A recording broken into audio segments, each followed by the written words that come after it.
With me now in studio is Amir, CTO with ESET Israel, cyber expert. Really alarming details about this latest massacre, and we are seeing a rise in hate crime, a rise in white nationalist violence in the U.S., but we're also seeing a rise in these killers posting about their racism online, referencing or writing about racist manifestos. They're putting it on the internet.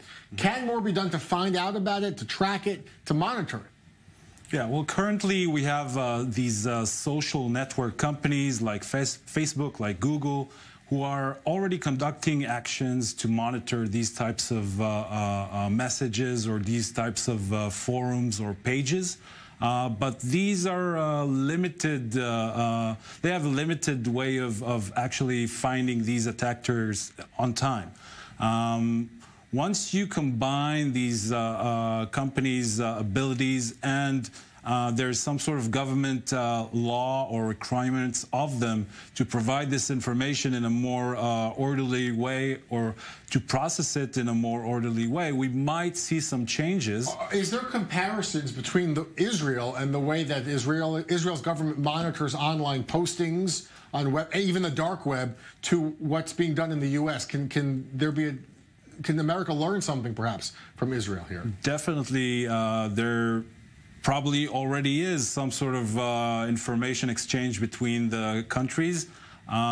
We have both government, different branches and offices and units that conduct these activities, and you have Israeli private sector companies that do cyber intelligence and who are monitoring not only the social media, but also these forums that sometimes are limited or in some sort of environment that is harder to get into, although that usually clashes with laws of privacy and laws of information security. Here, the authorities have to weigh between right to privacy versus the need, public security. I want to ask about these targeted ads. The reporting, which is using publicly available data, Facebook's ad tracker. The Trump campaign really sending thousands of messages and ads using the word invasion, referencing Latin American immigration as an invasion.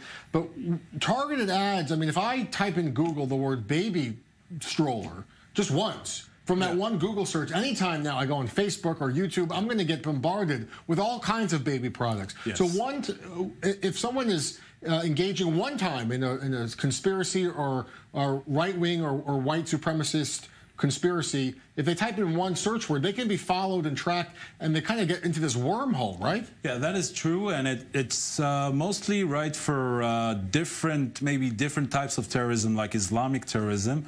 When it comes to these mass shooters, it's not always the same type of profile. Many times, there's some more of a sector that I'm not dealing with on a daily basis, the psychology, profiling of these people.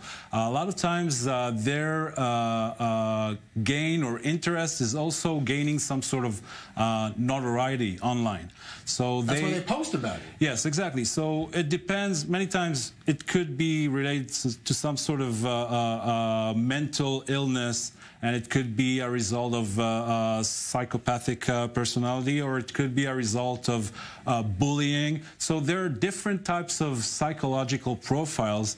So it would be, I mean, there wouldn't be one term, one X factor that would tell you this is a potential shooter. Yeah. You would have to use all these different methods, social media companies, forums, different search words, as you said, as well as probably they would have to use these private sector companies that aren't limited always by having to, they do mostly have to go by laws, but they don't always go by the country's law, and that way they are able to monitor and get a response faster here. Yes, get information that they would otherwise not get into. All right, Amir, Kharmi with ESET Israel, thank you so much for your analysis. Good to have you on the show. More news ahead here on Daily.